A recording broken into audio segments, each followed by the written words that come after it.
सादर प्रणाम। मेरा नाम पंकज कुमार गुप्ता है और मैं आईआईटी दिल्ली में रामानुजन फेलो हूँ। साथ ही साथ मैं यूनिवर्सिटी ऑफ वाटरलू कनाडा में भी एडजंट असिस्टेंट प्रोफेसर के तहत कार्यरत हूँ। इस वीडियो के माध्यम से मैं आप लोगों तक हाइड्रस मॉडल को कैसे प्रयोग कर सकते हैं सॉइल वाटर सिमुलेशन के लिए, खास करके प्लांट अप वाटर अपटेक और प्लांट सोल्यूट अपटेक के लिए, उसको समझने और उन पे चर्चा करने के लिए यहाँ उपस्थित। हाइड्रस मॉडल के बारे में हम लोग इसलिए चर्चा कर रहे हैं क्योंकि यह मॉडल फ्रीली अवेलेबल है। अगर इसकी वन डायमेंशनल वर्जन को देखें तो एपीसी प्रोग्रेस नाम की कंपनी के वेबसाइट से आप डाउनलोड कर सकते हैं और उससे सिमुलेशन आप कर सकते हैं। हाइड्रस मॉडल का प्रयोग वेडोस जोन हाइड्रोलॉजी या कहें कि जो भूमि धरती है उसके नीचे का जो सरफेस है और ग्राउंड वाटर टेबल के ऊपर का जो सरफेस, ग्राउंड वाटर टेबल और धरती के सतह तक का जो भी मृदा संपदा है और उसकी जो मैट्रिक्स है, उस मैट्रिक्स में कैसे वाटर का फ्लो हो रहा है, कैसे न्यूट्रिएंट का फ्लो हो रहा है, कैसे प्लांट ग्रो कर रही है और उससे वाटर अपटेक हो रहा है या न्यूट्रिएंट अपटेक हो रहा है या पोल्यूटेंट ही अपटेक हो रहा है, इसकी पूरी सिमुलेशन हम हाइड्रस 1D के माध्यम से कर सकते हैं। मैं हाइड्रस 1D को प्रमोट करने या किसी ऐसे उद्देश्य से इस वीडियो को नहीं रिकॉर्ड कर रहा हूँ, बल्कि यह एक soil and ground water education के प्रमोशन के लिए मैं कर रहा हूँ, जिसके लिए इस वीडियो के लिए या इस पूरी प्रक्रिया के लिए मैंने किसी भी एजेंसी से कोई स्पॉन्सर या कोई फंड नहीं रिसीव किया है।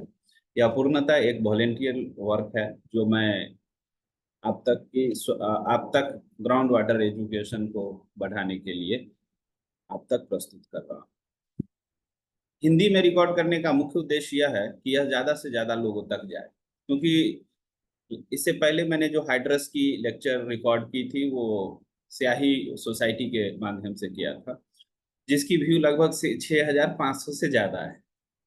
भाग्यवश बहुत सारे ईमेल्स मुझे रिसीव हुए जिसमें पीएचडी स्कॉलर्स हो या पोस्ट डॉक्टरल फेलो हो जो प्रयोग में हाइड्रस मॉडल को ला रहे हैं, इवन जो फैकल्टी हैं जिन्हें प्रपोजल्स राइटिंग के समय में हाइड्रस मॉडल को समझना होता है, या फिर इम्प्लीमेंट करने वाली एजेंसीज हैं, वो कई एजेंसीज का हमें रिक्वेस्ट आया कि हम समझना चाहते हैं कैसे हाइड्रस मॉडल को इम्प्लीमेंट किया जा सकता।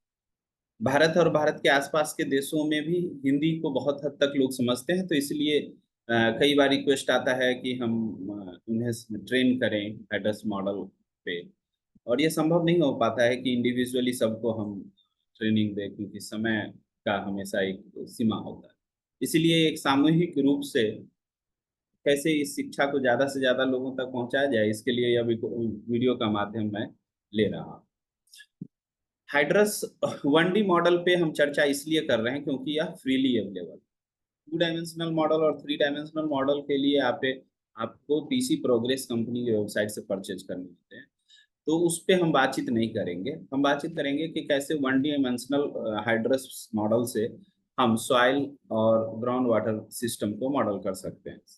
आज का चर्चा फोकस रहेगा कि कैसे हम प्लांट अपटेक, जिसे हम कहें कि कैसे वाटर अपटेक हो रहा है प्लांट में और इवेपोट्रांसपिरेशन में हेल्प कर रहा है, या फिर कहें कि प्लांट कैसे न्यूट्रिएंट को अपटेक कर रहा है या फिर पोल्यूटेंट को कैसे अपटेक कर रहा है, इसकी सिमुलेशन जब करना हो, तो हम कैसे कर सकते हैं, इस पे हम चर्चा करें। इसका प्रयोग बहुत ही अ, अच्छा है, क्योंकि कृषि के क्षेत्र में कितनी हमें वाटर को प्रयोग करना है, इरिगेशन शेड्यूलिंग कब करना है, या हमारे प्लांट का क्या वाटर अपटेक कैपेसिटी है, किस तरह से प्लांट वाटर को अपटेक कर रहा है, कब प्लांट स्ट्रेस में जा सकता है, वाटर अपटेक प्रक्रिया कितना इम्पोर्टेंट है उसके लिए। साथ साथ में न्यूट्रिएंट जब हम अप्लाई करते हैं तो न्यूट्रिएंट का कितना अपटेक हो रहा है।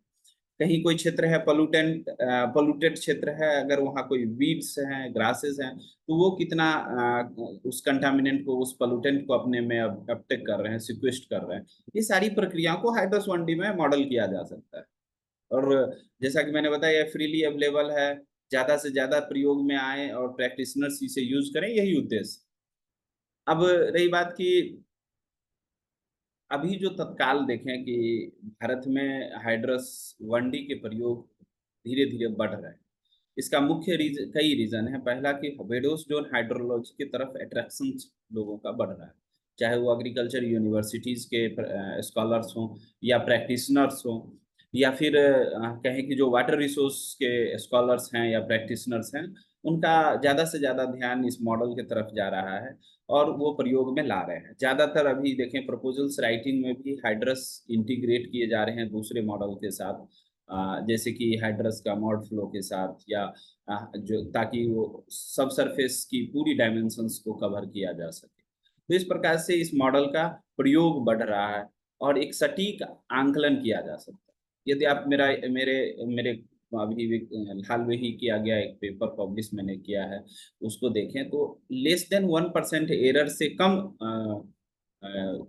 कम एरर के साथ वाटर फ्लो को मेजर किया जा सकता है हाइड्रस। इतनी एक्यूरेसी जब हो, जहां आप लेस देन 1% एरर के साथ कैलकुलेट कर सकते हैं, एस्टिमेट कर सकते हैं वाटर फ्लो को, न्यूट्रिएंट को या पोल्यूटेंट ट्रांसफर को, तो वाकई ये काफ़ी अच्छा मौका होता है जिसमें हम अपने प्रैक्टिसेस को इम्प्रूव कर सकते हैं। तो आइए हम आपको हाइड्रस 1D के इंटरफेस को दिखाएं और वहाँ से कुछ एग्जाम्पल्स को लें। आज का मुख्य उद्देश्य क्योंकि हाइड्रस के वन डायमेंशनल और यह इंटरफेस आप यहाँ देख सकते हैं, हाइड्रस 1D का है। इस इंटरफेस को ओपन करने के बाद आप अगर इसके प्रोजेक्ट मैनेजर टैब को ओपन करते हैं तो आप देखेंगे कि बहुत सारे आपको इसमें सैंपल्स एग्जांपल्स फाइल्स दिखेंगे। क्योंकि आज हमें डिस्कस करना है कि रूट वाटर अपटेक के कोई एक मॉड्यूल को आपको समझाना है ताकि आप अपने केस के लिए भी इस तरह से सिमुलेशन कर सकें। तो मैं यहाँ पे रूट अपटेक का एक मॉड्यूल जो कि पीसी प्रोग्रेस द्वारा ऑलरेडी पब्लिश्ड है, ऑलरेडी इसके लाइब्रेरी में दिया गया है, उसे मैं लेकर के आपको समझाने का प्रयास करता हूँ। तो हम यहाँ से इसको ओपन करेंगे।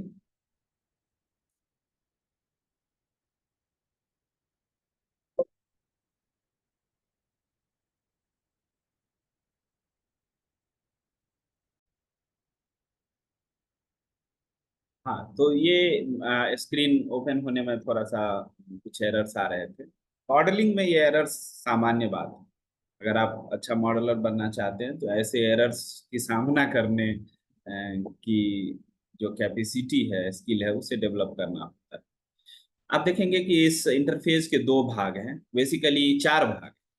एक सबसे ऊपर आप सबसे ऊपर का एरिया अगर आप देखेंगे तो आपको मुझे एक इसमें आपके लिए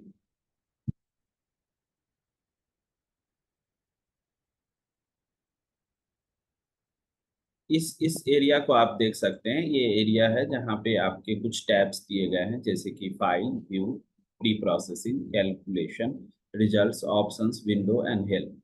आप साथ साथ में कुछ आइकॉन्स के साथ भी इसी प्रकार के टैब्स देख सकते हैं। उसके बाद इसके दो भाग हैं। एक भाग जिसमें आप प्री प्रोसेसिंग और कई सिमुलेशन के कई पैराम स्टेप्स को देख सकते हैं, हाईलाइटेड है। दूसरी तरफ आप पोस्ट प्रोसेसिंग देख सकते हैं, जो पोस्ट प्रोसेसिंग अक्सर सिमुलेशन के बाद आपको प्राप्त होता है। तो हम लोग प्री प्रोसेसिंग में मेन प्रोसेस से स्टार्ट करेंगे और स्टेप बाय स्टेप समझेंगे कि कैसे हम सिमुलेशन को परफॉर्म करेंगे। सो सबसे पहले मैं मेन प्रोसेस को ओपन करूंगा। जिस मेन प्रोसेस में आप देख सकते हैं कि यहाँ पे हेडिंग्स आ रहे हैं, welcome to Hydrus 1D, and then you have to select, मैंने आपको सेलेक्ट करना पड़ेगा। दो सिमुलेशन के कई प्रोसेसेस आपके सामने उभर कर आ रहे हैं, जिस टैब्स में आपको सेलेक्ट करना है कि आप किस तरह के प्रोसेस को सिमुलेट करना चाहते हैं। जैसे कि वाटर फ्लो आ रहा है, तो क्या आप वाटर फ्लो को सिमुलेट करना चाहते हैं, या सिर्फ वाटर फ्लो को सिमुलेट अगर करना चाहते हैं तो आपको वाटर फ्लो के टैब को, सिर्फ वाटर फ्लो के टैब को सेलेक्ट करना होगा। यदि आप वाटर फ्लो के साथ साथ सॉल्यूट ट्रांसपोर्ट या कोई न्यूट्रिएंट हो या कोई पोल्यूटेंट हो, उनके ट्रांसपोर्ट को भी देखना चाहते हैं तो आप सॉल्यूट ट्रांसपोर्ट को भी क्लिक करेंगे। और यदि आप रूट वाटर अपटेक को भी देखना चाहते हैं तो रूट वाटर अपटेक को भी आप टिक करेंगे। और यहाँ इन्वर्स सोल्यूशन की भी की फैसिलिटी है। यदि आपको कुछ पैरामीटर्स अवेलेबल ना हो तो आप रिजल्ट के बेस पे भी इन्वर्स सॉल्यूशंस कर सकते हैं। उसके लिए इनपुट पैरामीटर ना दे करके आप आउटपुट फोल्डर्स, आउटपुट फाइल्स देंगे और उस आउटपुट फाइल के माध्यम से आप सिमुलेट करेंगे इनपुट पैरामीटर्स। तो उसे हम सिमुलेशन, इन्वर्स सिमुलेशन भी कहते हैं। सो अब हम नेक्स्ट प्रोसेस में जा करके देखेंगे तो हमें सबसे पहले जियोमेट्री की इंफॉर्मेशंस के लिए एक टैब आएगा, जिस टैब में हमें देना पड़ेगा कि नंबर ऑफ सॉइल मटेरियल्स कितने हैं।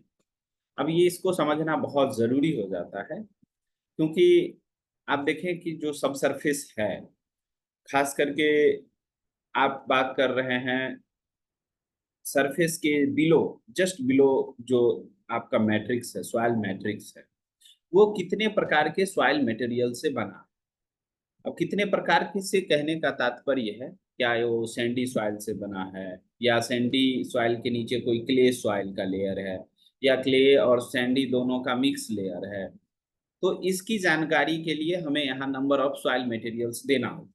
कभी कहीं कहीं आप देखें कि सिर्फ सैंडी सैंडी आपका, अगर आपने 100 सेंटीमीटर या आपने 1 मीटर या 2 मीटर तक की सॉइल मैट्रिक्स सेलेक्ट किया है स्टडी के लिए, या आपकी वाटर टेबल जो है लगभग 2-3 मीटर पे है, सैलो है, और ऊपर सैंडी सॉइल है, या आप कहें कि सिल्ट सॉइल है, तो आप एक मटेरियल दे सकते हैं। लेकिन कहीं कहीं आप देखेंगे कि सैंडी लेयर्स होते हैं, फिर थोड़ा सा ऑर्गेनिक्स या रूट कहें कि जो लीव्स डिकम्पोज्ड होते हैं उसकी छोटी सी एक परत लेयर्स होती है, फिर हो सकता है कि थोड़े क्ले का भी लेयर हो।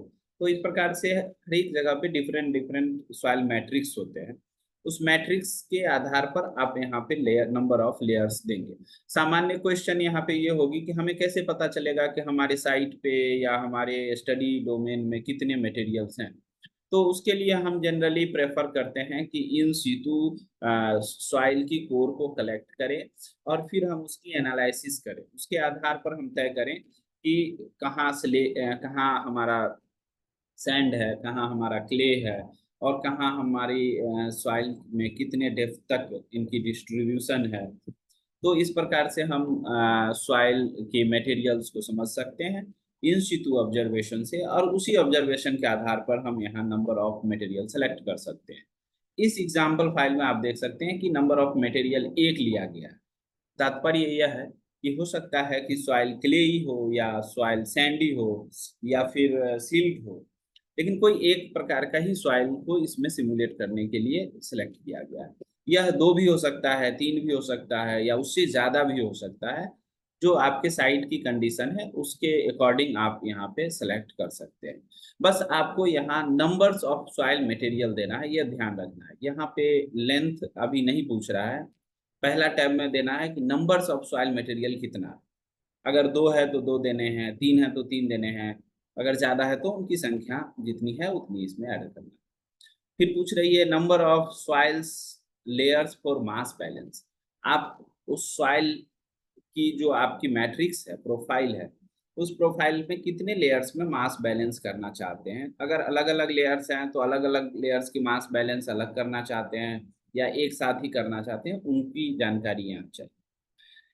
तीसरी टैब में पूछ रही है कि आप किस एक्सिस पे सॉइल का एक्सिस क्या है। जैसे वर्टिकल है तो आप यहाँ 1 दें, अगर हॉरिजेंटल है तो आप हॉरिजेंटल, अगर आप सॉइल ले रहे हैं तो 0 दें, अगर आप वर्टिकल सॉइल ले रहे हैं तो 1 दें। तो यहाँ पे जैसा कि आप देखें कि वर्टिकल सॉइल लिया गया है तो 1 इसमें इनपुट दिया गया है। साथ ही साथ यहाँ पे पूछा जा रहा है कि डेप्थ ऑफ सॉइल प्रोफाइल। अब यहाँ पे पूछा जा रहा है कि कितनी डेप्थ तक आप सॉइल प्रोफाइल में सिमुलेशन करना चाहते हैं या कितनी डेप्थ तक आपकी जियोमेट्री है।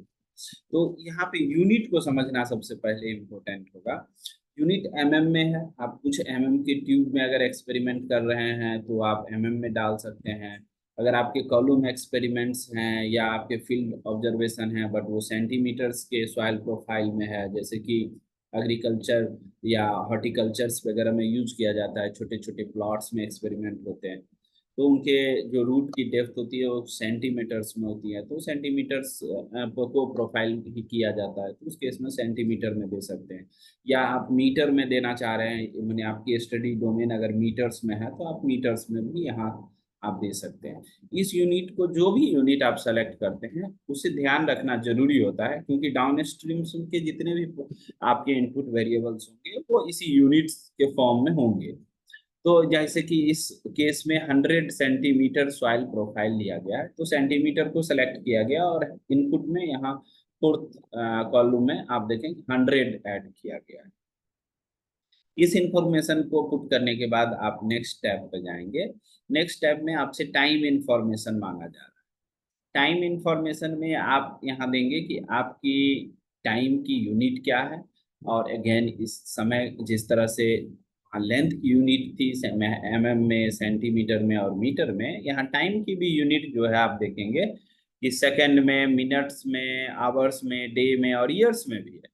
आप चाहें तो 50 साल तक के लिए भी सिमुलेशन कर सकते हैं, 50 साल के पीरियड के लिए भी सिमुलेशन कर सकते हैं। डेज में भी हो सकता है, या सीजन्स के लिए कर रहे हैं तो डेज में हो सकता है, आवर्स वाइज भी कर सकते हैं, मिनट्स एंड सेकेंड्स के भी हैं यहाँ पे उपलब्धता। सो इनिशियल डेज देना है, कब से हम सिमुलेशन स्टार्ट कर रहे हैं, फाइनल डेज देना है कि कितने दिनों तक का हमें सिमुलेशन रन करना है, और साथ में कुछ इनिशियल स्टेप्स देने हैं कि कितने इनिशियल स्टेप्स में सिमुलेशंस परफॉर्म होंगे, उनके मिनिमम और मैक्सिमम टाइम स्टेप्स क्या होंगे। आप इसके नीचे के देख सकते हैं टाइम वेरिएबल बाउंड्री कंडीशंस। जो बाउंड्री कंडीशंस में हम मेटीरियोलॉजिकल वेरिएबल्स इनपुट देते हैं, जो कि टाइम वेरिएबल बाउंड्री कंडीशंस होते हैं, उनकी आपके पास कितनी रिकॉर्डेड वैल्यू है, उस रिकॉर्डेड वैल्यू के आधार पर, जैसे आपने प्रिसिपिटेशन के 1 ईयर के डेटा है आपके पास यदि, तो आप 365 दिन के डेटा हो सकते हैं। कभी कभी आपने सुबह और मॉर्निंग में और इवनिंग में डेटा रिकॉर्ड किया हो, तो आपके 365 मल्टीप्लाइड बाई 2 वेरिएबल्स हो सकते हैं, क्योंकि आपके सुबह शाम के एक दिन के तो सुबह शाम के डेटा है। इसी प्रकार से कभी कभी जैसे आपको आवरली डेटा रिकॉर्डेड है, तो अकॉर्डिंगली आप यहाँ पे numbers of time variable boundary records डाल सकते हैं। इसका फायदा ये होगा कि आपको जब time variable boundary records input करने की जो टैब खुलेगी, उसमें इतने सारे कॉलम्स और रोज मिलेंगे जहां पे आप डेटा को इनपुट कर सकते हैं। फिर आप इसमें आप देख सकते हैं कि आपके पास है कि repeat the same set of boundary condition records and times. उसके बाद आप daily variation of transpiration during the day generated by Hydrus, and then आपके पास कुछ और ही variations of precipitation generated by Hydrus. फिर आपके पास मेटीरियोलॉजिकल डेटा के इनपुट के लिए भी है कि आप कौन कौन से मेटीरियोलॉजिकल डेटा को इनपुट में डाल सकते हैं, तो नंबर ऑफ मेटीरियोलॉजिकल डेटा क्या है, मेटीरियोलॉजिकल डेटा को आप किस इक्वेशन से कैलकुलेट करना चाह रहे हैं, खास करके प्रिसिपिटेशन, रेडिएशन और आपके इवेपोट्रांसपिरेशन, ऐसे कई पैरामीटर्स हैं जिनको आप डिफरेंट वेरिएबल्स को कैलकुलेट कर सकते हैं डिफरेंट मेथड से। तो चूंकि हम इस केस में ये सेलेक्ट नहीं कर रहे हैं, क्योंकि इसमें मेटीरियोलॉजिकल डेटा का अभी कोई इनपुट नहीं है, बट आप इस मेटीरियोलॉजिकल डेटा को सेलेक्ट कर सकते हैं यदि आपके पास डेटा अवेलेबल। ये प्रिंट ऑप्शंस हैं डेटा को, जो आउटपुट फाइल्स हैं उनके प्रिंट के लिए आप किस लेवल से प्रिंट करना चाहते हैं उसके लिए है। इसे आप बाय डिफॉल्ट सेलेक्ट भी कर सकते हैं और देन इसे इग्नोर भी कर सकते हैं।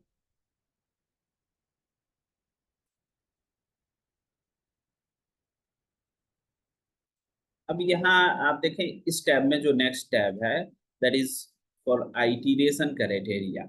आइटिरेशन क्राइटेरिया में आप iterates maximum number of iteration select कर सकते हैं, सो दैट कि जो न्यूमेरिकल कैलकुलेशंस हैं वो कितने आइटरेटिव वे में हो, वो आपको इससे आप इससे कह सकते हैं कि ऑप्टिमाइज कर सकते हैं। और साथ साथ में कई टाइम स्टेप्स कंट्रोल्स के लिए हैं, इंटरनल इंटरपोलेशन टेबल्स हैं, और इन सब टेबल्स की क्या क्या वैल्यूज हैं और कैसे आप इनकी वैल्यूज को इनपुट करें, उसके लिए आपको बहुत ही अच्छा एक टैब मिलता है, that is called help tab. जिस हेल्प टैब के मदद से भी आप यहाँ से स्पेसिफिक वैल्यूज को आप सेलेक्ट कर सकते हैं। तो मैं अभी इसको आपको इन्हीं वैल्यूज को रहने देता हूँ और फिर मैं नेक्स्ट आपको चलता हूँ। अब यहाँ से सॉइल हाइड्रोलिक मॉडल्स के लिए सबसे पहला हमें टैब आता है, जो कि जनरल इंफॉर्मेशंस के इनपुट के बाद वाटर फ्लो की पहली टैब है, जिसमें आप देखें कि हाइड्रोलिक मॉडल सेलेक्ट करने के लिए हमें हमारे कुछ ऑप्शंस हैं। जैसे हम VCM मॉडल सेलेक्ट कर सकते हैं, जिसमें VCM में with air entry pressure of -2 centimetre का भी ऑप्शन है, और मॉडिफाइड वैन गनेक्टन मॉडल कर सकते हैं, ब्रुक्स एंड कैरी का कर सकते हैं, एंड लाइकवाइज यहाँ पे ऑप्शंस हैं सिंगल पोरोसिटी मॉडल में। सिंगल पोरोसिटी मॉडल हम तब यूज करते हैं जब हम जैसे पूरी हम मैट्रिक्स में मानते हैं कि एक ही पोरोसिटी वैल्यू है, दैट इज कि अगर हमने टोटल पोरोसिटी लिया है तो उसमें जो हमारी टोटल पोरोसिटी है उसे हम मान लेते हैं कि दैट इज कनेक्टेड पोरोसिटी है। जबकि उसमें ऐसी नहीं होती है, होती यह है कि उसमें कुछ कनेक्टेड पोर्स भी होते हैं, कुछ कनेक्टेड नहीं होते हैं, दैट इज मोबाइल रीजन को कनेक्टेड पोर्स जो होते हैं वो मोबाइल रीजन होते हैं, बट कुछ डेड पोर पोर के रीजन भी होते हैं, जिसे हम ई मोबाइल रीजन भी कहते हैं। अगर मोबाइल और ई मोबाइल दोनों की अलग अलग तरीके से आप सिमुलेशन करना चाहते हैं, तब आप dual porosity dual permeability model में सेलेक्ट कर सकते हैं। उसके लिए आपको कुछ मोबाइल पोरोसिटी ई मोबाइल पोरोसिटी को इन्वेस्टिगेट करना पड़ेगा, जिसके लिए ट्रेसर एक्सपेरिमेंट किया जा सकता है मैट्रिक जो आपके कोर हैं, सॉइल कोर हैं उसके साथ, और उससे मोबाइल पोरोसिटी क्या है, ई मोबाइल पोरोसिटी क्या है, उसे आप ऑब्जर्व कर सकते हैं, उसे आप डिटरमाइन कर सकते हैं, और अकॉर्डिंगली आप ड्यूअल पोरोसिटी मॉडल को रन कर सकते हैं। बेसिकली आप देखें नाइट्रेट ट्रांसपोर्ट मैकेनिज्म्स के लिए या फिर सॉल्यूट ट्रांसपोर्ट के मैकेनिज्म्स के लिए मोबाइल और ई मोबाइल रीजन्स इंपॉर्टेंट हो जाते हैं। तो उस केस में ड्यूअल पोरोसिटी मॉडल और ड्यूअल परमेबिलिटी मॉडल को कंसीडर करना चाहिए। बट अगर आपके पास डेटा की कमी है, जैसे कि कोर एनालिसिस में आपने सिर्फ पोरोसिटी कैलकुलेट किया, that is total porosity calculate किया है, और उसके बेस पे सिमुलेशन करना चाहते हैं, देन सिंगल पोरोसिटी मॉडल ही बेस्ट होता है, यहाँ पे आप यूज कर सकते हैं। ड्यूअल पोरोसिटी मॉडल थोड़ी सी कॉम्प्लिकेटेड हो जाती है क्योंकि रियलिस्टिक डेटा आपको चाहिए होता है, और रियलिस्टिक डेटा के लिए then again you have to perform like lab experiment, आपको लैब एक्सपेरिमेंट परफॉर्म करने पड़ते हैं। अब इसमें मैं बताऊंगा कि वैन कनेक्टेंस मॉडल और जो VCM हैं, इनके कई आप देखें इक्वेशंस। आप इसके लिए हम क्या करते हैं कि सबसे पहले सॉइल कोर लेते हैं, उस सॉइल कोर में डिफरेंट हाइड्रोलिक प्रॉपर्टीज को इन्वेस्टिगेट करते हैं। जैसे कि टोटल पोरोसिटी क्या है, उसके लिए हम ओवन ड्राई मेथड से हम पोरोसिटी निकाल सकते हैं, और लाइकवाइज हम उनके देखें इस इक्वेशन को आप देखेंगे तो थीटा आर जो है वो kind of residual water content है, जिसके लिए हमें रेजिडुअल वाटर कंटेंट के लिए हमें सॉइल मॉइस्चर कर्व को निकालना पड़ेगा, और उसके लिए हमें चाहिए कि प्रेशर प्लेट एक्सपेरिमेंट करें, जो कि इम्पोर्टेंट होता है। अदरवाइज क्या होगा कि आप जो भी डेटा यूज कर रहे हैं इस मॉडलिंग में, वो काइंड ऑफ हाइपोथेटिकल हो जाएगा, तो फिर एक्यूरेट प्रिडिक्शन करना मुश्किल हो जाएगा। तो यहाँ पे इम्पोर्टेंट है कि आप इन सारे पैरामीटर्स को, जैसे कि थीटा एस है that is total porosity here, and theta r है जो आपको रेजिडुअल वाटर कंटेंट है, तो ऐसे पैरामीटर्स को आप लेबोरेटरी के अंदर इन्वेस्टिगेट करें कोर कलेक्ट करके, और उसके बेस पर आप इन सारे पैरामीटर को एस्टिमेट करें। उसकी एम्पेरिकल इक्वेशंस ये है। साथ ही साथ जैसे देखें आपकी ऐसे हाइड्रोलिक कंडक्टिविटी है, सेचुरेटेड जोन हम जब कोर कलेक्ट करते हैं तो उसकी सेचुरेटेड हाइड्रोलिक कंडक्टिविटी हम कैलकुलेट करते हैं। बट अनसेचुरेटेड हाइड्रोलिक कंडक्टिविटी के लिए हमारे पास क्या ऑप्शंस होते हैं, तो उसके लिए हमें कई एम्पेरिकल इक्वेशंस दिए गए हैं। फॉर एग्जांपल आप देखें कि थीटा और एच के रिलेशंस को हम unsaturated hydraulic conduct saturated hydraulic conductivity के कैलकुलेशन लेबोरेटरी ऑब्जर्वेशन के वैल्यूज को इस इक्वेशन के माध्यम से हम कैलकुलेट कर सकते हैं कितनी अनसेचुरेटेड हाइड्रोलिक कंडक्टिविटी है, दैट इज के with the function of h. Again you can see here, मैंने आप यहाँ देख सकते हैं कि k और s that is hydraulic conductivity, that is saturated hydraulic conductivity. तो saturated hydraulic conductivity हम लेबोरेटरी में इन्वेस्टिगेट करते हैं और उस वैल्यू को यूज करते हैं to optimize the unsaturated hydraulic conductivity.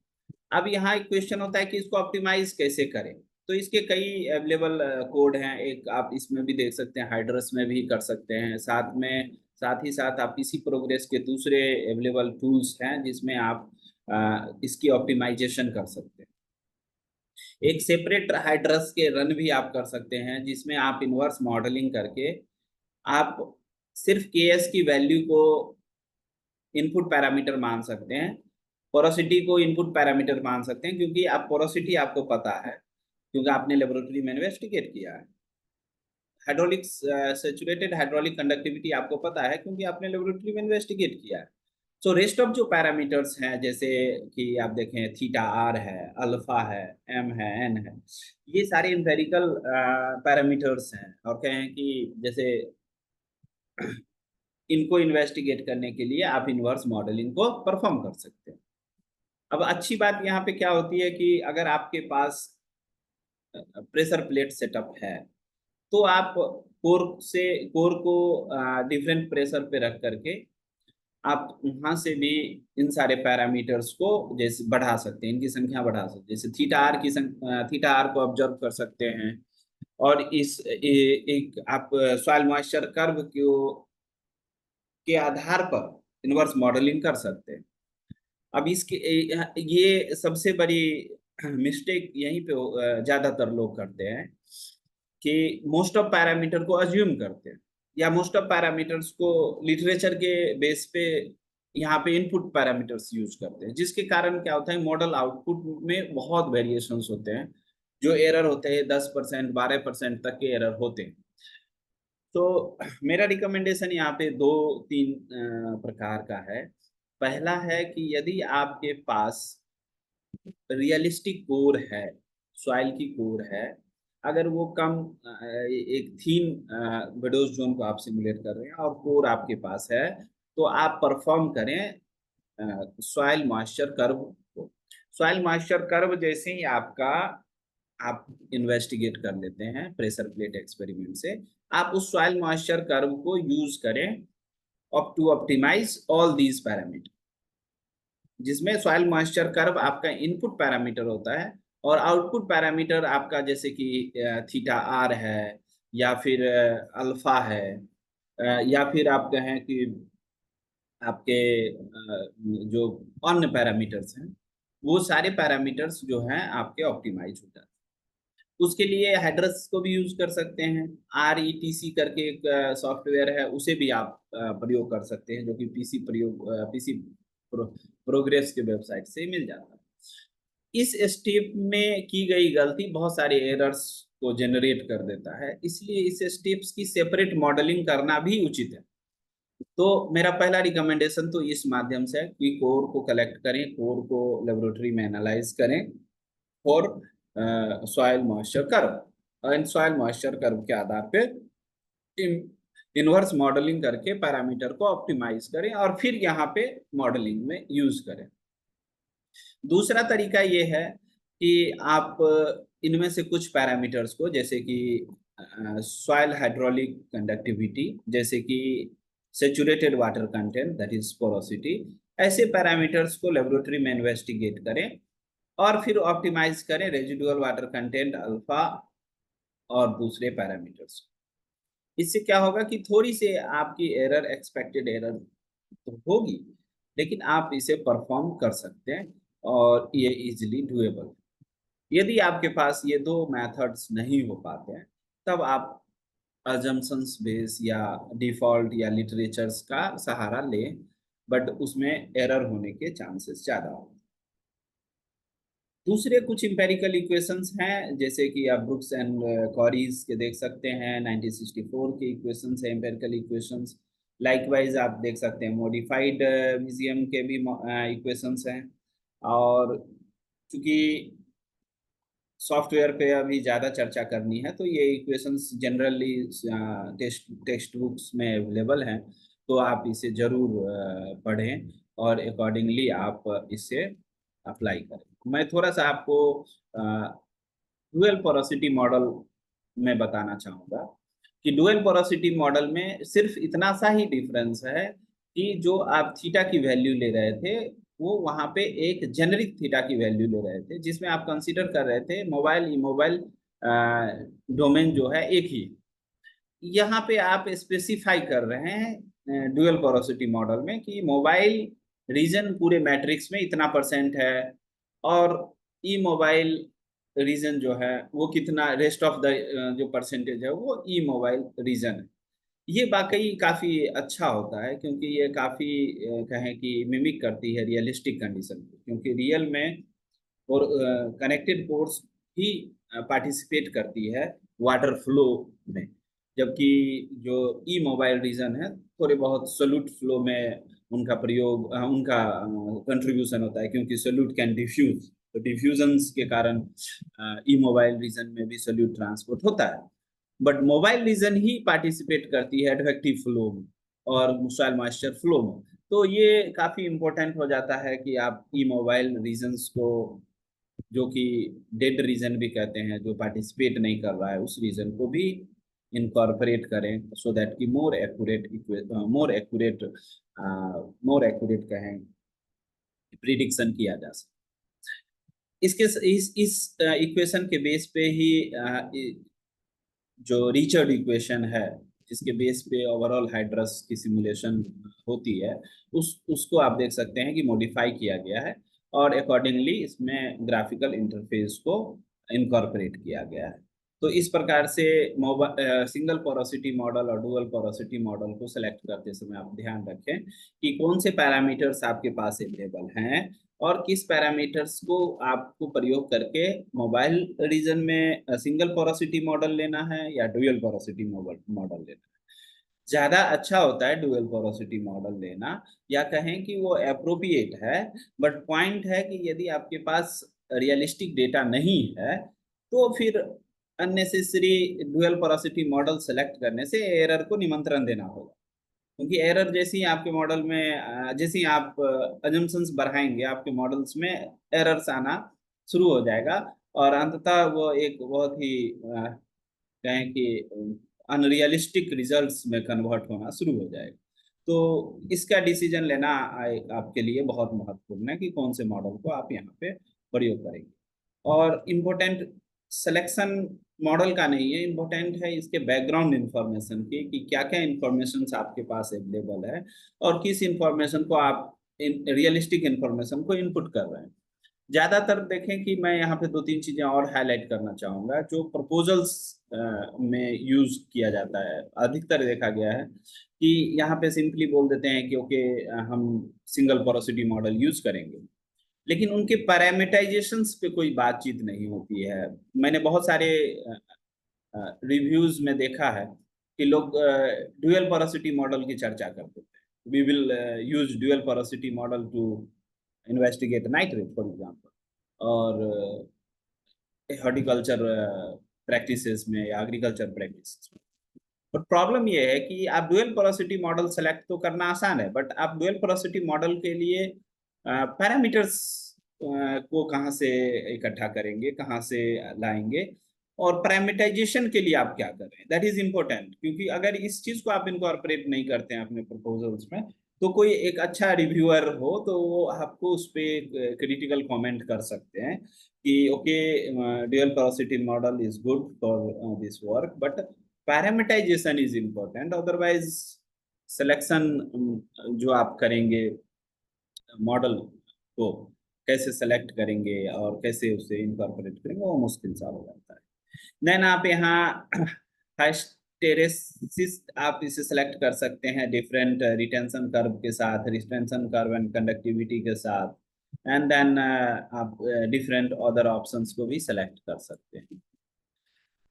जैसा कि मैंने अभी बताया कि आपको डिफरेंट पैरामीटर्स, इनपुट पैरामीटर्स को ऐड करना होता है। आप देख सकते हैं इस टैब में हमसे डायरेक्ट यहाँ पे पूछा जा रहा है कि आपका मटेरियल 1 जो कि आपने सेलेक्ट किया है, क्योंकि इस डोमेन में मटेरियल एक ही मटेरियल लिया गया है, इसलिए यहाँ मटेरियल 1 है। लेकिन यदि हम 3 4 5 मटेरियल ले लें तो 4 5 मटेरियल के लिए ये सारे वैल्यूज की इनपुट आएगी। तो अब यहाँ पे इनपुट पैरामीटर्स देखें अब क्या है। Theta R that is residual water content, theta S total porosity या saturated water content, alpha that is again the fitting parameter और यू कैन से कि ये पोर एंट्री प्रेशर के इनवर्स होते हैं, and fitting parameter K S hydraulic saturated hydraulic conductivity, and again L is fitting parameter. अब यहाँ पे ज्यादा इंपॉर्टेंट है कि आप रियलिस्टिक डेटा को इनकॉर्पोरेट। रियलिस्टिक डेटा अगर नहीं होता है तो ओवरऑल मॉडलिंग जो है आपका वो परफॉर्म नहीं हो पाएगा सही से, और एरर्स जनरेट करेंगे। अब रियलिस्टिक डेटा जैसे थीटा आर रियलिस्टिक डेटा कैसा होगा, तो उसके उसके मेथोडोलॉजी ये है कि आप कोर कलेक्ट करें अपने फील्ड से, उस कोर के पे सॉइल मॉइस्चर कर्व परफॉर्म करें, जो कि प्रेशर प्लेट एक्सपेरिमेंट से किया जा सकता है, और उस प्रेशर प्लेट एक्सपेरिमेंट से जो सॉइल मॉइस्चर कर्व आपका आएगा उससे थीटा आर को कैलकुलेट करें, रेजिडुअल वाटर कंटेंट को कैलकुलेट करें। लाइकवाइज पोरोसिटी जो वैल्यू है आप लेबोरेटरी में परफॉर्म कर सकते हैं। हाइड्रोलिक कंडक्टिविटी जो है वो आप लेबोरेटरी में परफॉर्म, अगर इसमें इसे आपने लेबोरेटरी में परफॉर्म किया है रियलिस्टिक तौर पे अपने साइट के, तो आपके मॉडल की एक्यूरेसी बढ़ जाती है। अन्यथा आप मटेरियल के साथ साथ सॉइल के कैटलॉग्स दिए गए हैं, जैसे सैंड, लोमी सैंड, सैंडी लोम, लोम सिल्ट, सिल्ट लोम, सैंडी क्ले लोम, क्ले लोम, और इस प्रकार से क्ले, ऐसे बहुत सारे सॉइल के दिए गए हैं।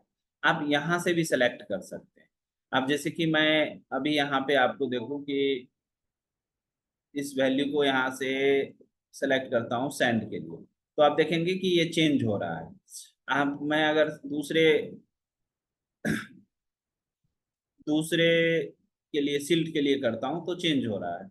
लाइकवाइज अगर मैं क्ले के लिए करता हूँ तो वो देखें आप चेंज हो गई सारी। ये बाय डिफॉल्ट वैल्यूज दिए गए हैं, बट बाय डिफॉल्ट वैल्यूज नहीं हो सकता है आपके फील्ड में ही अप्लीकेबल हो, तो इसलिए आपको चाहिए होता है कि आप फील्ड में परफॉर्म करें। एक ऑप्शन यहाँ पे और हमें मिलती है that is neural network prediction. अगर आपके पास फील्ड की उतनी सारी व्यवस्था ना हो, जैसे कि कोर कलेक्शन टेक्निक्स ना हो, कोर कलेक्शन के लिए टूल और टेक्निक्स ना पता हो, और ना ही आपके पास हाइड्रोलिक सैचुरेटेड हाइड्रोलिक कंडक्टिविटी के लिए कुछ इन्वेस्टिगेट करने के लिए कुछ हो ना हो, या फिर आप पोरोसिटी तक भी नहीं निकाल सकते, तो एटलीस्ट आप उनके टेक्सचर्स क्लासेस के आधार पे भी आप उसे कैलकुलेट कर सकते हैं। फॉर एग्जांपल आप देखें कि मैं यहाँ पे प्रिडिक्ट करता हूँ कि टेक्सचर क्लासेस के आधार पर, तो टेक्सचर क्लासेस में मैं लेता हूँ कि कितना परसेंट क्ले है, कितना परसेंट क्ले है, और उसके आधार पे प्रिडिक्ट करता हूँ। दूसरा है कि परसेंटेज सैंड, सिल्ट और क्ले के आधार पर भी मैं कर सकता हूँ। अब जिसमें मुझे हम इसमें सैंड के लिए मान लीजिए कि इसमें 55% सैंड है, 10% सिल्ट है, तो 65 हो गई, और रेस्ट 35% हमारा क्ले है। और हम प्रिडिक्ट किया, तो हमने प्रिडिक्ट किया तो थीटा आर की value, theta s, alpha n और के एस की वैल्यू आ गई। अब इसे हम एक्सेप्ट भी कर सकते हैं, तो एक्सेप्ट करें तो इस वैल्यू, ये वैल्यू यहाँ पे आ जाए। लाइकवाइज हम यहाँ पे आप देखें कि कोई और भी स्कीम्स ले सकते हैं। For example percentage sand, silt, clay and bulk density, percentage ले सकते हैं water content at different pressures. So ये सारी इसमें एबिलिटी है जिसको यूज करके आप अपने वाटर फ्लो पैरामीटर्स को इनपुट कर सकते हैं। बट वो अगेन बाय डिफॉल्ट वैल्यूज हैं, तो ये बहुत ही मुश्किल होता है कहना कि आप एकदम ही करेक्ट कर रहे हैं। तो you have to take care कि आप इसे लेबोरेटरी में परफॉर्म करें। मैं इसे यहाँ पे इसलिए बंद किया हूँ ताकि वो सेव ना हो जाए। तो मैं फिर से इसे स्टार्ट कर, जो बाय डिफॉल्ट वैल्यू थी वो अब यहाँ पे चली गई। नाउ हमें ये मॉडल में वाटर फ्लो बाउंड्री कंडीशंस को सेलेक्ट कर, वाटर फ्लो बाउंड्री कंडीशंस में अपर बाउंड्री कंडीशंस, क्योंकि हमने वर्टिकल प्रोफाइल लिया है, तो वर्टिकल प्रोफाइल के एक बॉटम बाउंड्री कंडीशन है जो कि लोअर डोमेन ऑफ मैट्रिक्स को दिखा रहा है। सरफेस अपर बाउंड्री कंडीशन जो कि आपके सरफेस को रिप्रेजेंट कर रहा है। तो इसमें कई ऑप्शंस हैं, ये हाइड्रस की खूबसूरती है। जैसे कि आप देख सकते हैं कांस्टेंट प्रेशर हेड है, जिसमें एक कहें पॉन्डेड कंडीशन अगर हो, जैसे कि लेक हो या फिर कोई पॉन्ड हो, ऐसा कोई बाउंड्री कंडीशन हो तो आप उसे सेलेक्ट कर सकते हैं। कांस्टेंट फ्लक्स हो, यदि लगातार कोई फ्लक्स आ रहा हो वो आप इसमें कांस्टेंट फ्लक्स लिख सेलेक्ट कर सकते हैं। Atmospheric boundary condition with surface layer है, यहाँ आप सरफेस लेयर दे रहे हैं बट एटमॉस्फेरिक बाउंड्री कंडीशन है। Atmospheric boundary condition with surface run of है, जहाँ पे एटमॉस्फेरिक बाउंड्री कंडीशन है बट आप सरफेस रन ऑफ को भी इनकॉर्पोरेट कर रहे हैं। And then variable head pressure head है, variable pressure head and flux भी है। एंड देखें यहाँ पे आप इरिगेशन के भी ऑप्शंस हैं, तो आप यहाँ इरिगेशन के ऑप्शन को भी सिलेक्ट कर सकते हैं। मैं एक सेपरेट वीडियो में इरिगेशन पे हम लोग इस पे चर्चा करें। साथ ही साथ आप लोअर बाउंड्री कंडीशंस को भी दे सकते हैं, जैसे constant head, constant pressure head है, कांस्टेंट फ्लक्स है। आप देखें कि अगर वेरिएबल प्रेशर हेड है, वेरिएबल फ्लक्स है, फ्री ड्रेनेज है, डीप ड्रेनेज है एंड सीपेज फेस है, हॉरिजॉन्टल ड्रेनेज। अब इन सब में क्या डिफरेंस होता है, इसके लिए मैं आपको सजेस्ट करूंगा, आप बेस्ट है कि आप यहाँ से हेल्प में जाएं और हेल्प में जाकर के इनके सारे बाउंड्री कंडीशंस के डिस्क्रिप्शंस को एक बार पढ़ें। इससे क्या होगा कि आपको पता चलेगा कि कि ये कंडीशंस किस तरह के सरफेस के कंडीशंस को, किस तरह की सरफेस की कहें प्रोसेस को मिमिक कर रहा है। जैसे कि आप देखें atmospheric boundary condition with surface layer, this condition permit water to build up on the surface, यानी कि मतलब वाटर को बिल्डअप करने के लिए सरफेस पे परमिशन देती है। The height of the water surface water layer increase due to the precipitation and reduce because of the infiltration and evaporation. तो इस कंडीशन को आप सरफेस पे इनकॉर्पोरेट कर सकते हैं as a boundary condition. Likewise आप देखें यहाँ sir boundary condition, atmospheric boundary condition with surface run off, जहाँ पे आप रन ऑफ को भी इनकॉर्पोरेट कर रहे हैं। So again the variable boundary condition head as well as flux, जिसमें boundary condition from variable pressure head to variable flux and vice versa. जो आप रिचार्ज में हैं या आप बॉन्डिंग हो रहा है, इस इसकी बातचीत यहाँ पे आप कर रहे हैं। तो इस प्रकार से आप देखें boundary condition, bottom boundary conditions की भी चर्चा की गई। तो आप यहाँ से आप आइडिया लगा सकते हैं कि किस तरह से बाउंड्री कंडीशन को सिलेक्ट करना, जो आपके लिए अप्रोप्रिएट बाउंड्री कंडीशन है उस बाउंड्री कंडीशन को आप सेलेक्ट करें। अब यहाँ इनिशियल कंडीशन भी इम्पोर्टेंट है। इनिशियल कंडीशन कहते हैं वैसी स्थिति को जिस स्थिति में हमारी डोमेन है, जहाँ से डोमेन के सिमुलेशन स्टार्ट होनी है। तो इनिशियल कंडीशन में इन प्रेशर हेड भी हम कर सकते हैं, इन वाटर कंटेंट भी कर सकते हैं। प्रेशर हेड में इसमें सेलेक्ट किया गया। एटमॉस्फेरिक बाउंड्री कंडीशन में इनपुट पैरामीटर्स में आप PET as well as LIA भी ले सकते हैं। यह वाटर की सारे पैरामीटर्स बाउंड्री कंडीशंस की बातचीत थी। अब इसमें कुछ पैरामीटर्स में आप देख सकते हैं, सॉल्यूट के लिए हमें इसमें इनपुट देना है। सॉल्यूट के लिए सबसे पहले हमें कई स्कीम्स को सेलेक्ट करने पड़ेंगे, स्पेशली फॉर टाइम वेटेज के लिए हमें सेलेक्ट करने पड़ेंगे, एज वेल एज हमारे स्पेस के लिए, स्पेस वेटेज के लिए सेलेक्ट करने पड़ेंगे। आप देखें कि इसमें दो तीन ऑप्शंस आपके पास है, जैसे कि Crank Nicolson scheme and implicit scheme. Likewise आप स्पेस वेटिंग स्कीम में देख सकते हैं कि finite element and upstream weightage finite element G GFE with the artificial dispersion. ऐसे कई time weightage as well as space weightage हमें select करने होते हैं। मैं इसके लिए अगेन आपको कहूंगा कि आप इसके लिए हेल्प में जा करके आप समझ सकते हैं कि एक्चुअली इन सभी पैरामीटर्स सेलेक्ट करने के क्या क्या रिकमेंडेशंस हैं और इनके क्या क्या एक्चुअली मीनिंग्स हैं। जैसे स्पेस वेटेज में आप देख सकते हैं किस तरह से हमारे तीन ऑप्शंस हैं, और उन ऑप्शंस के बारे में भी समझ सकते हैं कि उन ऑप्शंस की मैथमेटिकल इक्वेशंस क्या है। अब हमें इसमें मास से मास की यूनिट सेलेक्ट करने होते हैं, स्टेबिलिटी क्राइटेरिया सेलेक्ट करने होते हैं, and then dependency on the environmental factors. यदि हमारा सॉल्यूट टेम्परेचर डिपेंडेंट है ऑफ ट्रांसपोर्ट और रिएक्शन पैरामीटर है, तो हमें इसमें टेम्परेचर डिपेंडेंट को सेलेक्ट करना होता है। यदि टेम्परेचर डिपेंडेंट नहीं है, वाटर कंटेंट की डिपेंडेंट है, तो हमें वाटर कंटेंट के डिपेंडेंट को सिलेक्ट करना होता है। तो हमें अगर ये दोनों नहीं है तो हम दोनों को सिलेक्ट नहीं करते हैं। अब इसमें टेम्परेचर डिपेंडेंट जैसे कि कुछ इवेपोट्रांसपिरेशन के केस होते हैं, वैसे ही बहुत सारे सॉल्यूट होते हैं, वो टेम्परेचर के साथ उनकी reactions as well as mobility affect होती है। अब मैं कहूँ कि कुछ उदाहरण के लिए अगर मैं लूँ, तो जैसे आप देखें टॉल्विन है, अगर हाई टेम्परेचर में है तो इवेपोरेशन वोलेटिलाइजेशन उसे बोलते हैं, वॉलीटिलाइजेशन ज्यादा होता है।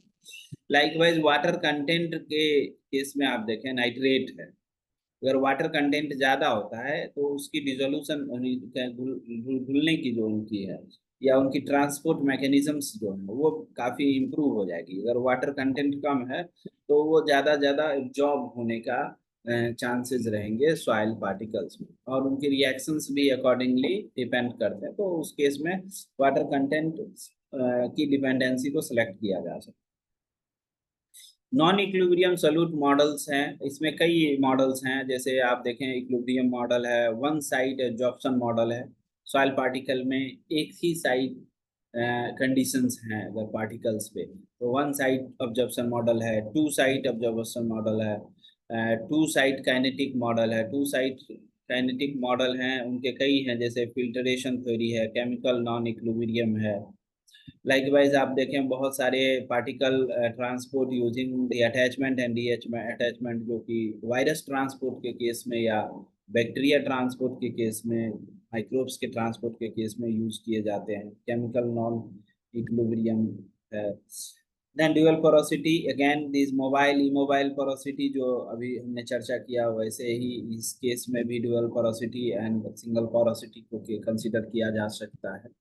और लाइकवाइज इसके कई क्राइटेरिया हैं, हाइड्रेशन क्राइटेरिया को भी यूज किया जा सकता है। एंड सॉल्यूट की कितनी संख्या है, हो सकती है सॉल्यूट दो चार हो, जैसे फॉर एग्जांपल नाइट्रेट हो, सल्फेट हो, फॉस्फेट हो, मे बी क्रोमियम हो, अदर हैवी मेटल्स हो। तो कई सॉल्यूट को एक साथ सिमुलेट किया जा सकता है। तो यहाँ पे आपको सॉल्यूट को आइडेंटिफाई करना होता है। And then the pulses durations भी होते हैं, कितने पल्स का ड्यूरेशन है, तो उस ड्यूरेशन को भी आपको यहाँ वैल्यू आउट करना होता है कि आप कितने ड्यूरेशन के लिए परफॉर्म कर रहे हैं। यहाँ आप दे सकते हैं कि पल्स ड्यूरेशन की यूनिट जो है वो डे में, यूनिट्स बहुत इंपॉर्टेंट होते हैं, इसके लिए आपको ध्यान रखना होता है। अब सॉल्यूट स्पेसिफिक पैरामीटर्स को हमें इनपुट करने के लिए टैब आया है, जिसमें आप देख सकते हैं मटेरियल वन, क्योंकि मटेरियल वन ही है हमारे इस डोमेन में। मटेरियल वन में बल्क डेंसिटी क्या है, डिस्पर्सिविटी क्या है, एंड देन द फ्रैक्शंस कितने हैं।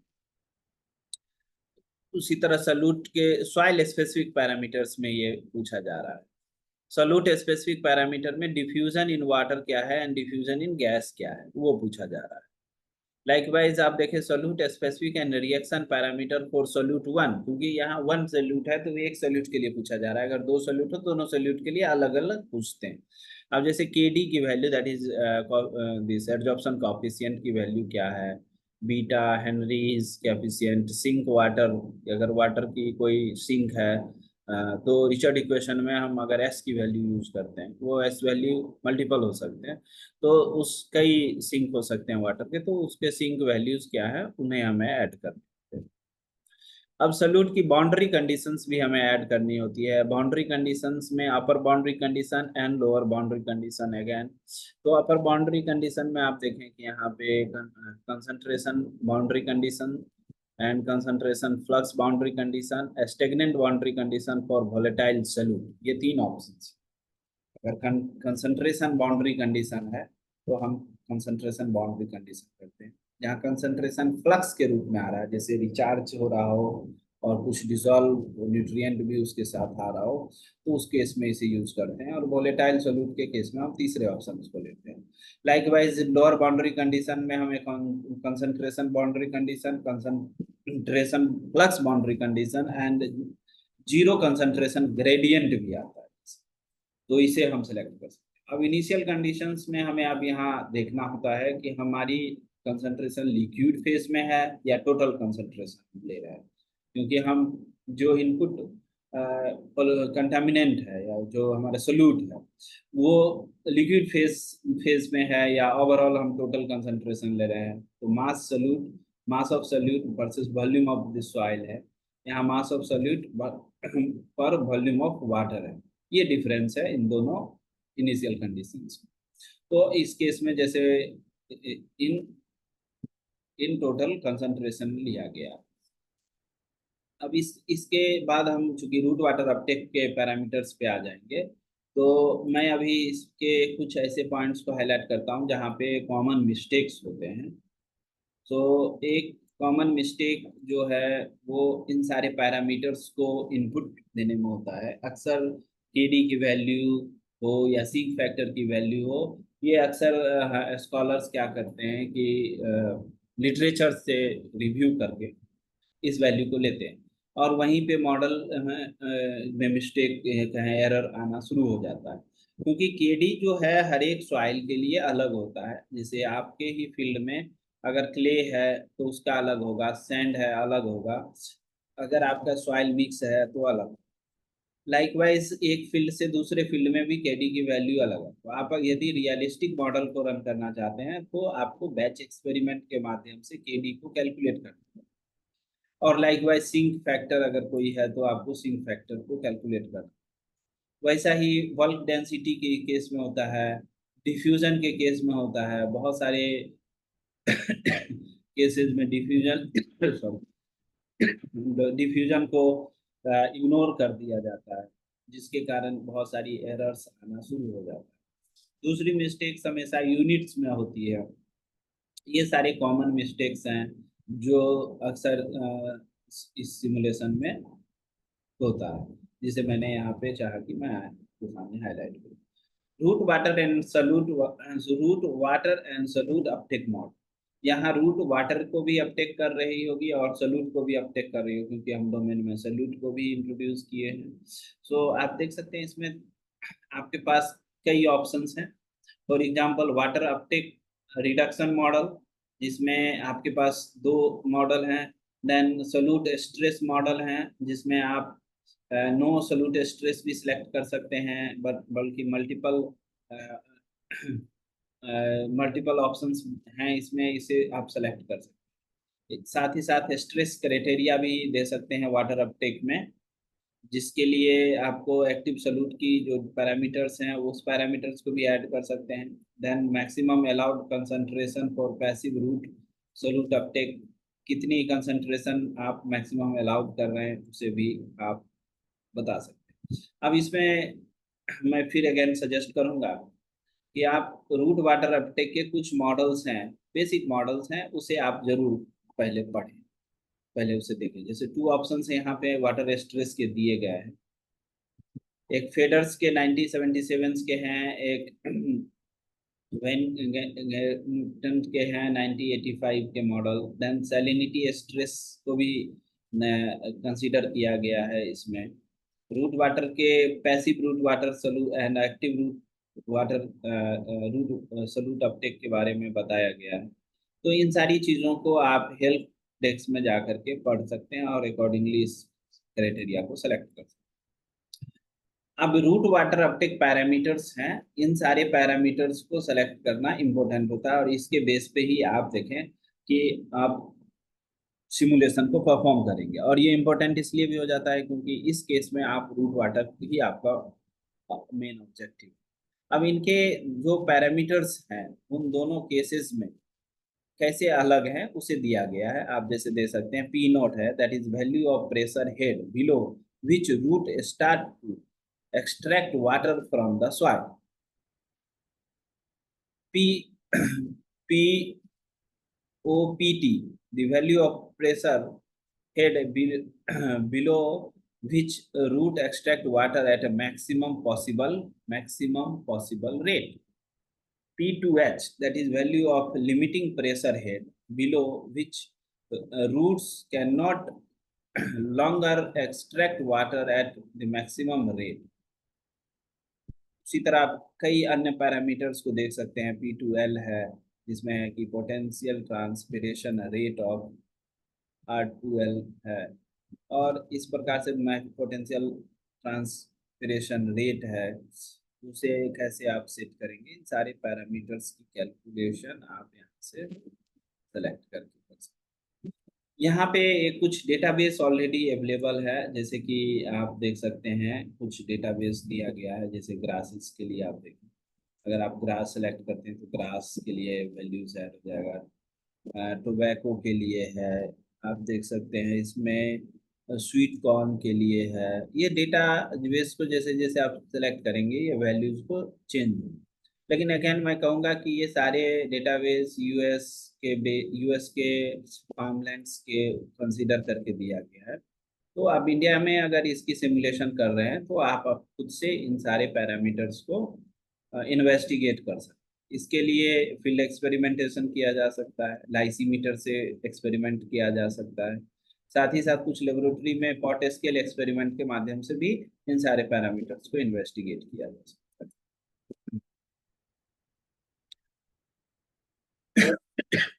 सॉरी। रूट वाटर अपटेक के कंडीशन के बाद अब टाइम वेरिएबल बाउंड्री कंडीशंस के पैरामीटर्स को इनपुट करने के लिए यहाँ पे टैब्स। अब आपको मैं पुनः इस टैब को बंद करके शुरुआत के टैब्स पे ले जाना चाहूंगा, जहाँ पे आपसे इनपुट पैरामीटर मांगा गया था। यहाँ आप देख सकते हैं टाइम वेरिएबल बाउंड्री कंडीशन। आप देख सकते हैं हमने यहाँ चूंकि 1 दिया था इसलिए 1 आया था। अगर हम इसे 10 कर दें, 10 कर दें, तो वहां पे आप देखेंगे कि 10 आएगा। टाइम वेरिएबल बाउंड्री कंडीशन में आप देखें 10 टैब आ गए। आप इन सारे पैरामीटर्स को फुलफिल कर सकते हैं, जैसे कौन से डेट में कितनी प्रिसिपिटेशन हुई, इवेपोरेशन हुई, ट्रांसपीरेशन हुई, एंड देन डिफरेंट कंडीशंस क्या रहे टॉप के और बॉटम्स के, ये ऐड कर सकते। तो मैं अभी इसमें कोई छेड़छाड़ नहीं करके आपको, चूंकि पोस्ट प्रोसेसिंग को दिखाना है, तो मैं आपको पुनः इसे 1 कर देता हूँ ताकि सिमुलेशन में अभी कोई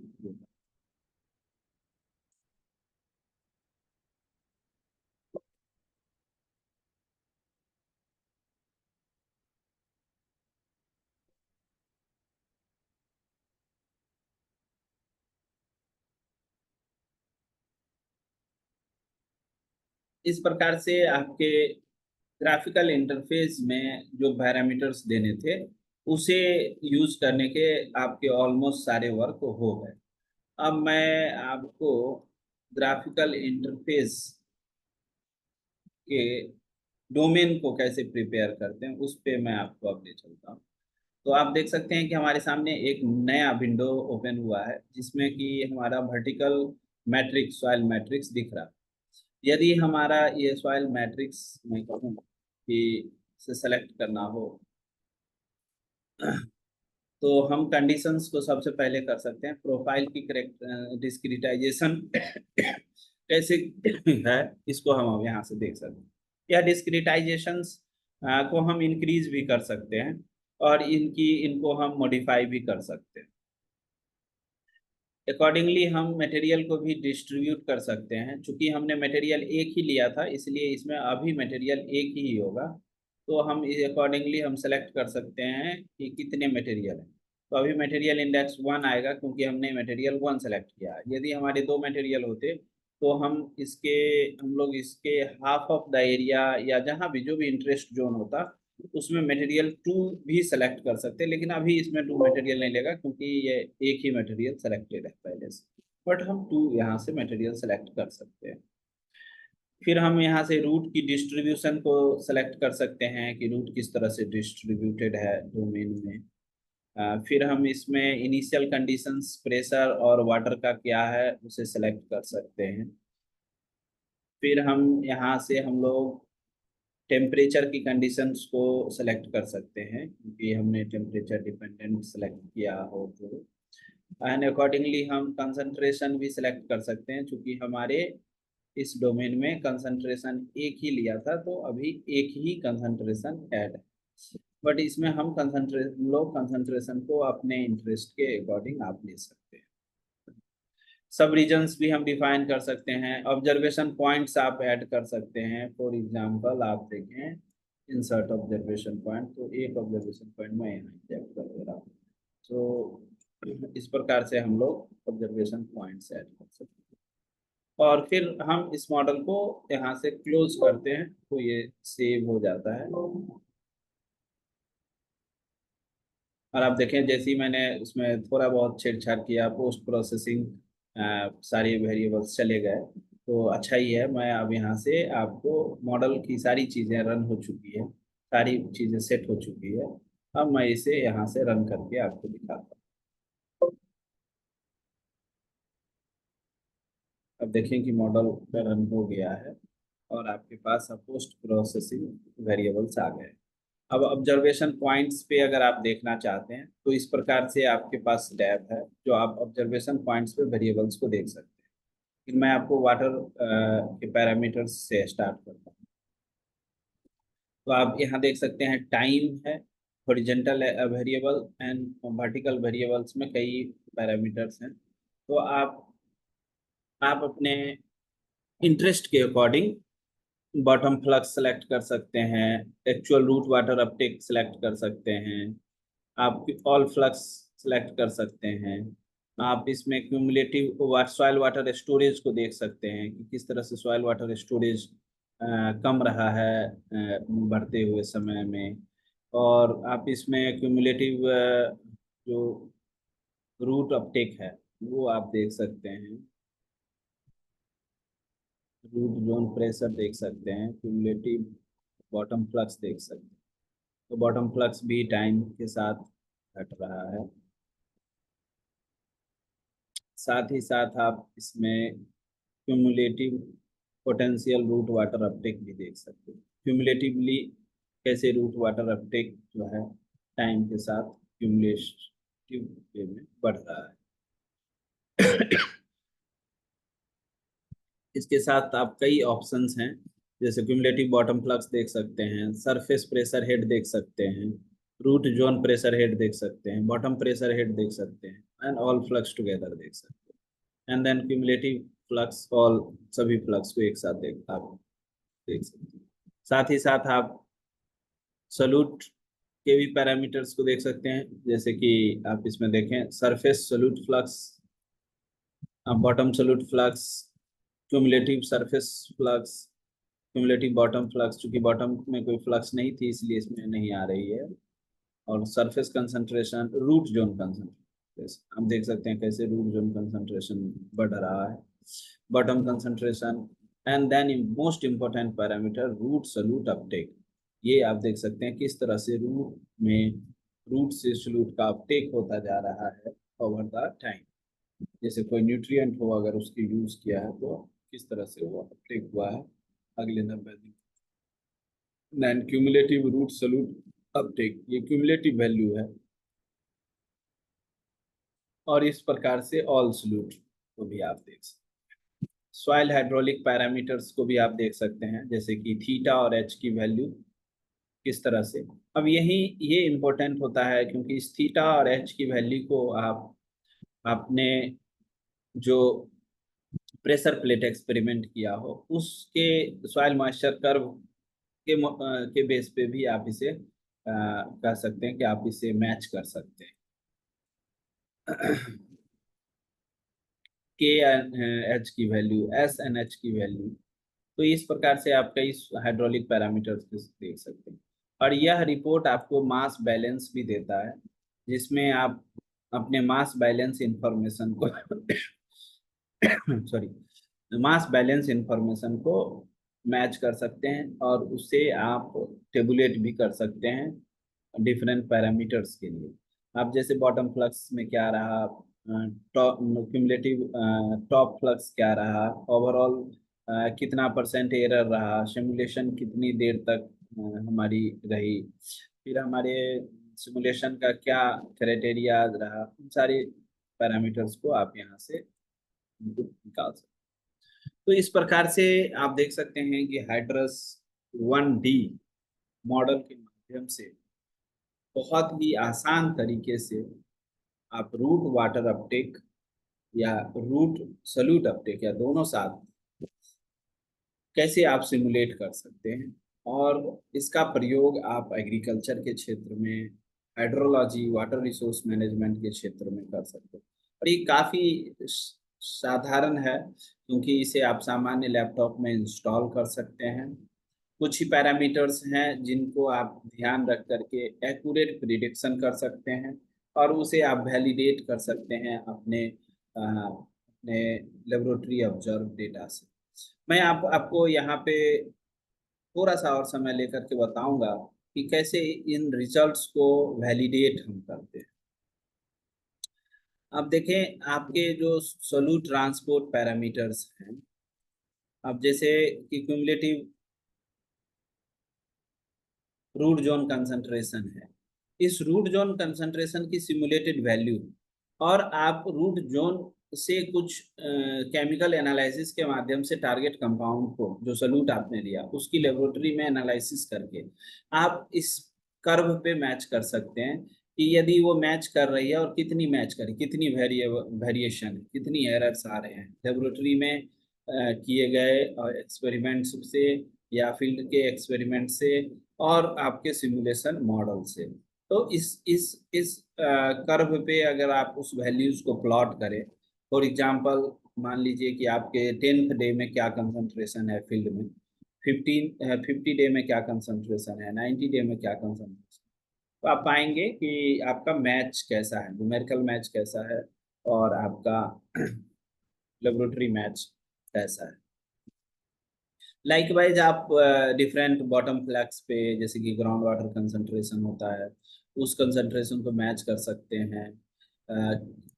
लाइकवाइज आप वाटर के भी लाइसी एक्सपेरिमेंट किया हो आपने, या आपने वाटर लॉसेस को मेजर किया हो, तो आप बॉटम जो क्यूमुलेटिव बॉटम फ्लक्स है, दैट इज, इसे भी आप जो डिस्चार्ज है उसको कैलकुलेट किया हो तो उससे मैच कर सकते हैं आप। उसके साथ साथ आपने अगर लॉस हुआ हो कुछ, उस लॉस को अगर आप डिक्रीज मैंने इससे एक्सट्रैक्ट करेंगे इस वैल्यू से, जो सॉइल वाटर स्टोरेज वैल्यू है, तो ये काइंड ऑफ लाइसी एक्सपेरिमेंट किया हो तो स्टोरेज वाटर की घटती हुई दिखेगी, तो उससे भी मैच कर सकते हैं लाइसी एक्सपेरिमेंट्स को परफॉर्म करके। तो इस प्रकार से लेबोरेटरी फील्ड इन्वेस्टिगेटेड डेटा को न्यूमेरिकल मॉडल्स से प्रिडिक्टेड डेटा के साथ आप मैच कर सकते हैं।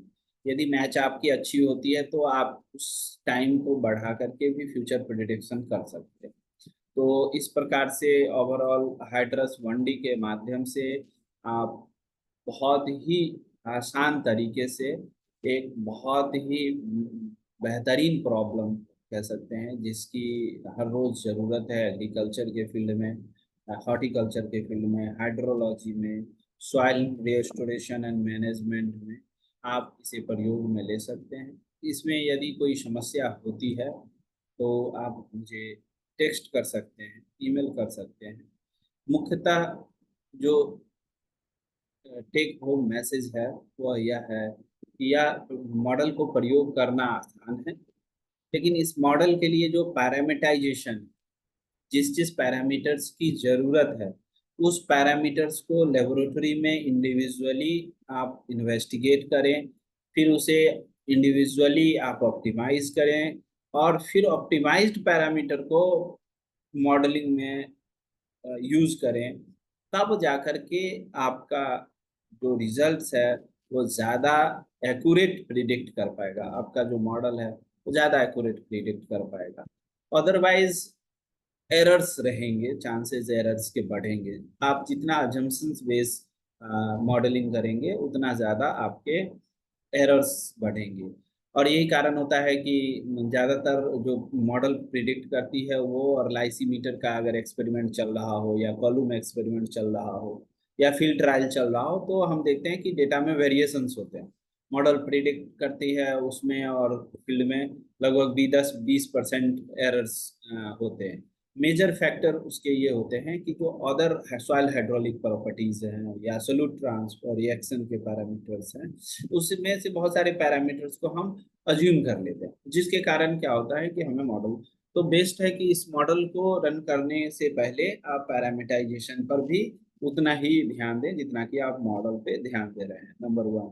नंबर टू की लेबोरेटरी से जो पैरामीटर्स आ रहे हैं उसके बेस पे बहुत सारे पैरामीटर्स को ऑप्टिमाइज किया जा सकता है, और जो जैसे फिटिंग पैरामीटर्स हैं या एम्पिरिकल इक्वेशंस के जो अदर पैरामीटर्स हैं जिसको लेबोरेटरी में इन्वेस्टिगेट करने के लिए आपके पास यदि फैसिलिटी ना हो, तो आप उसे ऑप्टिमाइज कर सकते हैं। एंड देन टुगेदर लेबोरेटरी और field investigated data and optimized data वो आप यूज करेंगे तो फाइनल रिजल्ट जो होगा वो ज़्यादा ही एक्यूरेट होगा।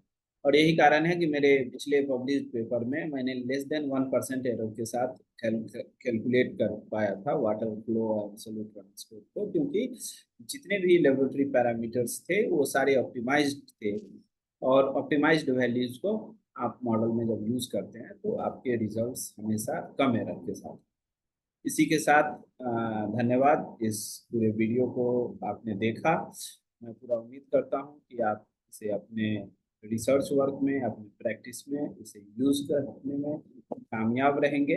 यदि कुछ प्रश्न फ्यूचर में आते हैं तो मैं प्रयास करूंगा कि आपके प्रश्नों का जवाब दे पाऊँ, और साथ में यदि कुछ इन डेप्थ इस पे इवन सॉल्यूट वाटर अपटेक के किसी पार्ट पे मुझे ज़्यादा जरूरत महसूस हुआ तो मैं आने वाले दिन में एक वीडियो लेकर के आपके पास आऊँगा। नमस्कार।